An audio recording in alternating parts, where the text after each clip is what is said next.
Los trastornos del lenguaje. La afasia es un trastorno causado por las lesiones en las partes del cerebro que controlan el lenguaje. Puede dificultar la lectura, la escritura y expresar lo que desea decir. Es más común en los adultos que sufren un derrame. Otras causas pueden ser los tumores cerebrales, las infecciones, las lesiones y las demencias. Existen 4 tipos principales. Como número 1, la afasia expresiva, que es el paciente sabe lo que quiere decir, pero tiene dificultad para decirlo o escribirlo. Como número 2, la afasia receptiva, se escucha la voz o puede leer un impreso, pero no le encuentra sentido a lo que lee o escucha. Punto número 3, la afasia anatómica. Tiene dificultad para usar las palabras correctas para describir objetos, los lugares o los eventos. Como número 4, la afasia global, que es el paciente no puede hablar, entender lo que le dicen, leer o escribir. Como tratamiento, comenzamos por lo primero, que es comienza pronto, que es en algunos estudios indican que la terapia es más efectiva cuando comienza poco después de la lección del cerebro. A menudo es efectiva en grupos. Esto le ayuda más a nuestro paciente en un entorno grupal. Las personas de las afasias pueden probar sus habilidades de comunicación en un ambiente seguro. Los participantes pueden practicar algunas actividades como iniciar conversaciones, hablar en turnos, aclarar malentendidos y rearmar conversaciones que han fracasado por completo. Puede consistir en el uso de las computadoras. El uso de la terapia asistida por computadora puede ser especialmente útil para volver a aprender los verbos y los sonidos de las palabras, que esto se llama fonemas. Asimismo, pasamos a lo que es la disfasia. La disfasia es un trastorno de la adquisición del lenguaje que se manifiesta en una alteración de la expresión y comprensión del lenguaje. Los niños disfásicos presentan déficit de lenguaje tanto a nivel comprensivo como expresivo. Los síntomas son la omisión del elemento gramaticales o a la hora de organizar una frase. En ocasiones suele manifestarse poca atención de comunicarse con los demás, pobreza del vocabulario, dificultad para utilizar los pronombres personales, no suele utilizar preposiciones y conjugaciones. Los verbos los suele emplear en infinitivo, dificultad de la adquisición de los morfemas como el género, número y morfemas verbales, alteración de la comprensión, pudiendo parecer en ocasiones sordos, dificultad para recordar y repetir frases largas, redacción muy bien a los apoyos no verbales y por ello a utilizar los gestos y les ayuda mucho. En esta parte pues ayuda bastante a nuestro paciente. La repartición de las palabras sin saber su significado. ¿Por qué se produce este trastorno? En muchos casos es difícil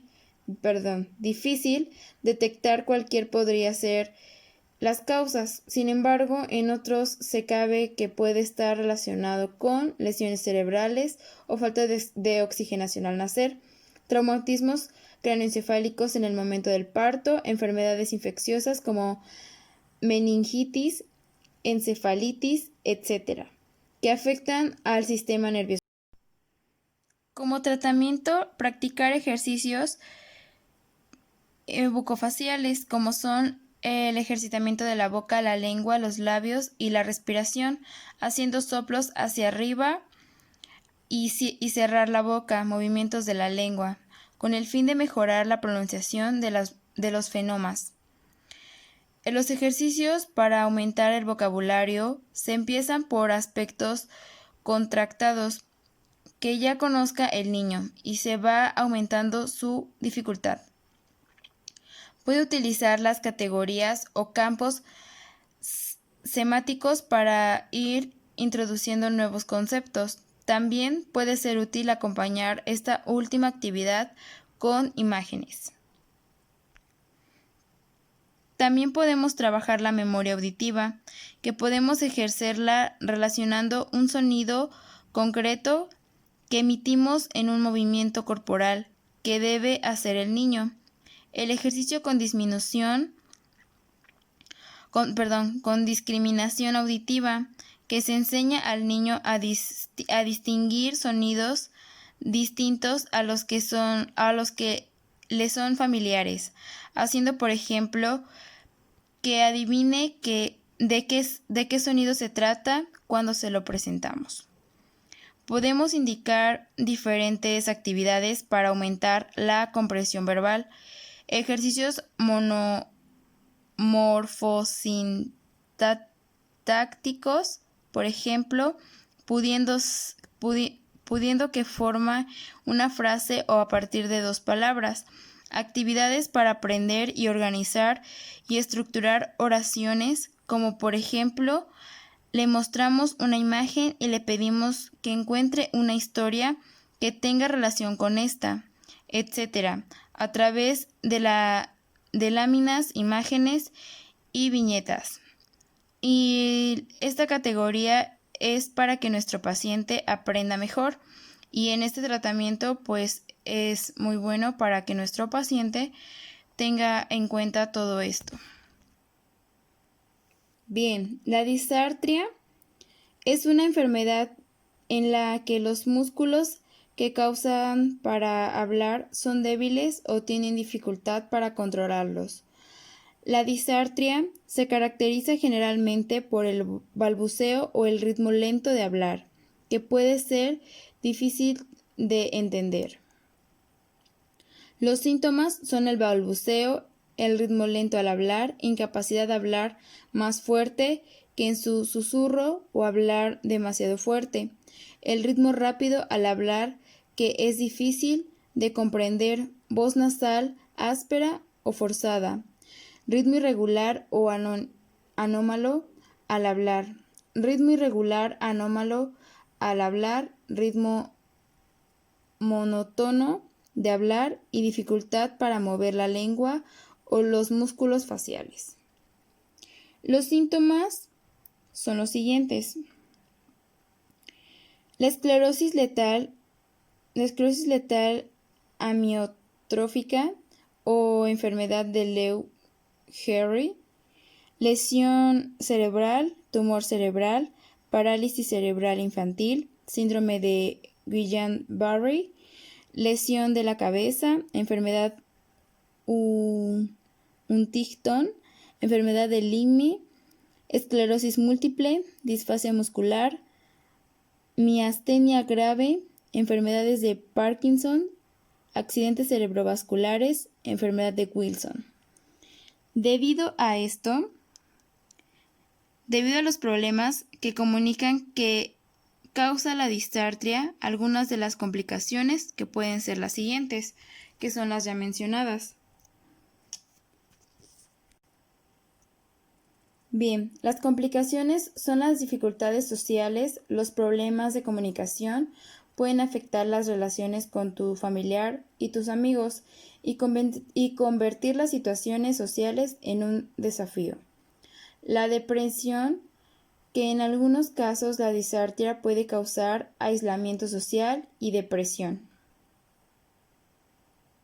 El tratamiento de la disartria es hablar lentamente. Tus interlocutores quizá te entiendan mejor si cuentas con un tiempo para pensar en lo que oyen.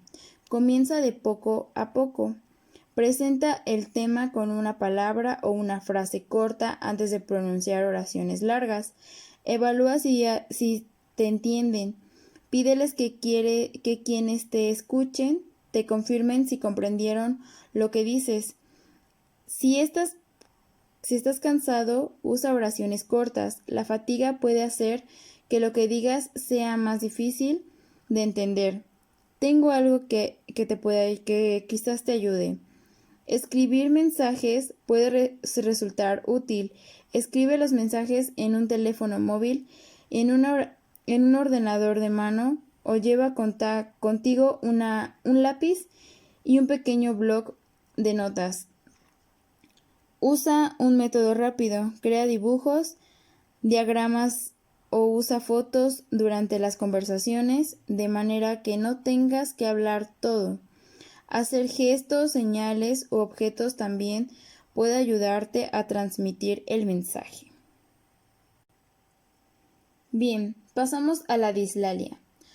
Es una dificultad para la pronunciación de la articulación de uno o varios fenómenos en niños o niñas mayores de 4 años, sin que exista trastornos en el sistema nervioso central ni en el periférico.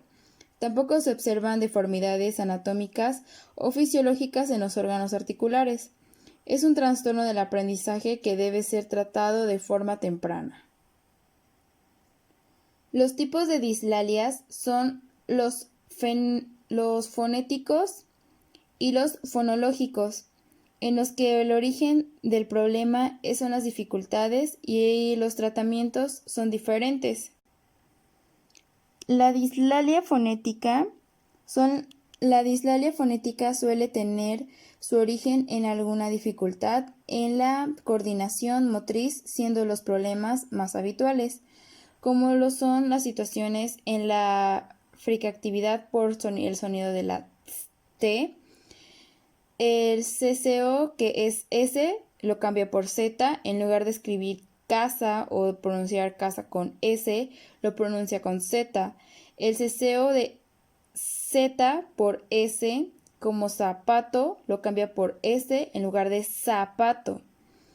La situación de la F por la P o la Z, la situación de la K por la T y las distorsiones que se sustituyen en el fonema correcto por un sonido que no pertenece al sistema fonético o del idioma, como son lo rotacismo,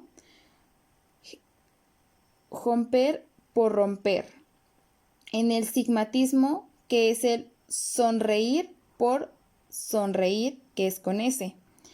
Las adicciones en los elementos no permitentes y las nasalización de D por N, en animación por adivinanza. En sonización de consonantes sordas, como es la J por la K en lugar de la gasa, se dice gasa en lugar de casa, entonces lo cambia. Las dislalias fonológicas. Este tipo de dislalias se caracterizan por dificultades de discriminación auditiva en el análisis temporal de los fonemas dentro de una secuencia, lo que provoca que el niño cometa errores de pronunciación del tipo. Los problemas de anticipación, decir titate por quítate. Duplicación de difícil por difícil. La situación de administración de fonema por otro, por ejemplo, la T por la S. Las alteraciones que rodean a los fonemas, por ejemplo, tónicas por noticias. Alteraciones del orden silábico, como por ejemplo, puntuación, como son el teléfono. Muy bien, el tratamiento, lo mejor es la prevención con la intervención precoz de la logopedia. Aunque el pronóstico depende del tiempo de trastorno y su causa, normalmente el habla puede mejorar con una terapia adecuada.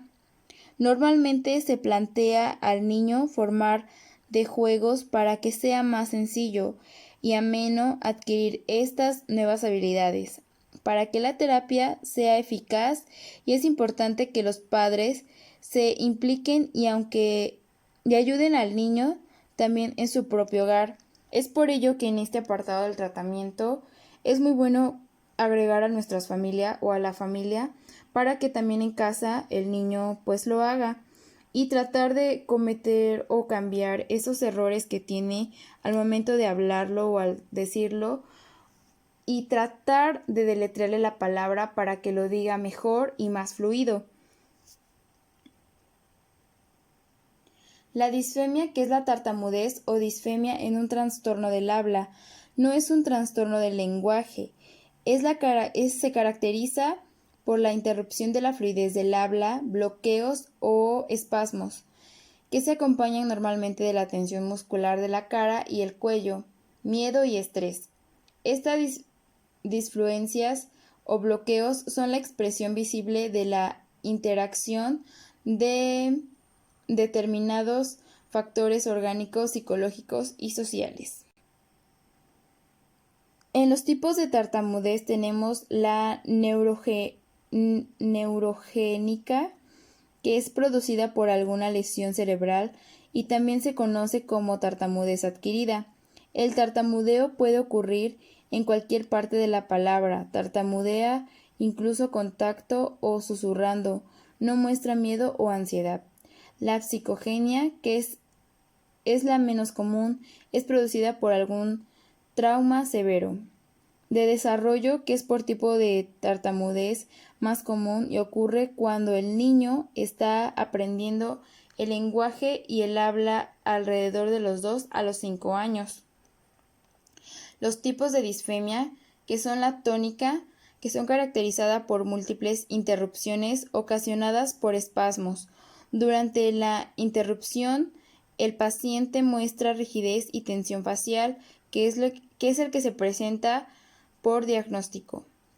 Lo clónica, que es la que está caracterizada por las repeticiones de sílabas o palabras entre más frecuentes en consonantes en vocales, más todavía en oclusivas y que se dan mayoritariamente en principales que en medio de la palabra.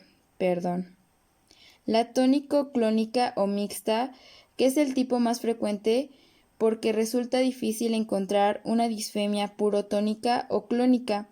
La mayor parte es la que combinan los dos síntomas. Bien, como tratamiento, es posible que el tratamiento no elimine el tartamudeo por completo, pero puede enseñar técnicas que ayuden a mejorar la fluidez y hablar, lograr una comunicación eficaz, participar plenamente en la escuela, el trabajo y las actividades sociales. Una de estas terapias son la terapia cognitiva conductual, que en esta es una terapia se le llama psicoterapia y te puede enseñar a identificar y modificar las formas de pensamiento que podrían empezar con la tartamudez. La interacción de los padres e hijos es muy importante, ya que le ayuda bastante a nuestro paciente para que pueda hablar más fluido. La terapia del habla, que en esa terapia del habla se te enseña a reducir la velocidad del habla y a detectar cuando tartamudeas, si es al principio o si es posible que hables demasiado lento en forma pausada, pero que en el tiempo podrás lograr un patrón del habla mucho más natural. Bien, por último tenemos que es el retraso simple del lenguaje.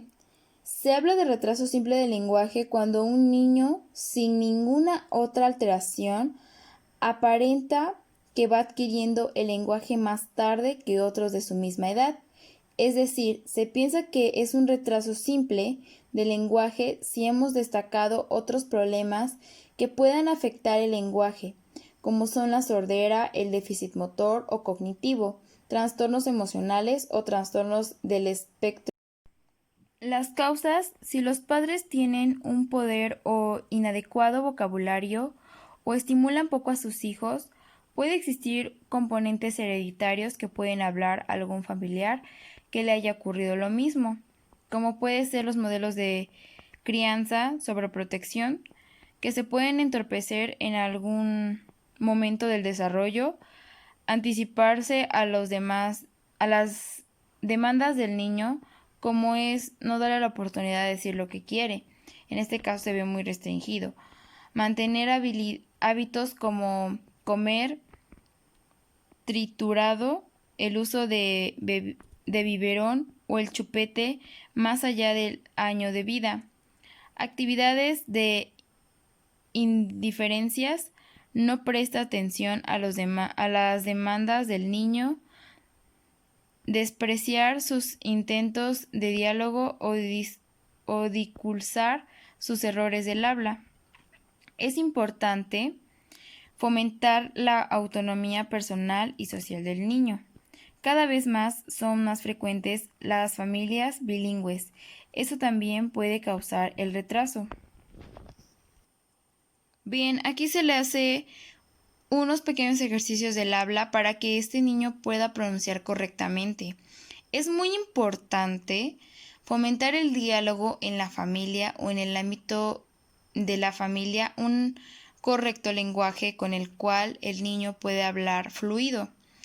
Es por ello que le deben de decir las cosas: hijo, no te entiendo, ¿me puedes volver a repetir? Y se lo tienes que deletrear la palabra, así sea para que él también la deletree, pero él debe de aprender a hablar correctamente esa palabra. Si es muy larga y aunque la deletree, lo tiene que pronunciar correctamente. Es por ello que en esta terapia es más familiar y pues tenemos que cambiar todo el hábito, porque igual es muy importante el hábito que viene de casa. Es por ello que es también pues una gran terapia, o se tiene que hablar de buena terapia con los padres, ya que esto pues les puede ayudar mucho a sus hijos. Incluso el leer demasiado, leerles un cuento, las expresiones de la cara, las palabras, que si no las pueden ellos mencionar, lo tienen que deletrear y repetirle las palabras una y miles de veces hasta que el niño le entienda. Esto es estimulación a sus hijos. Es por ello muy importante que también los padres estén muy involucrados con estos niños.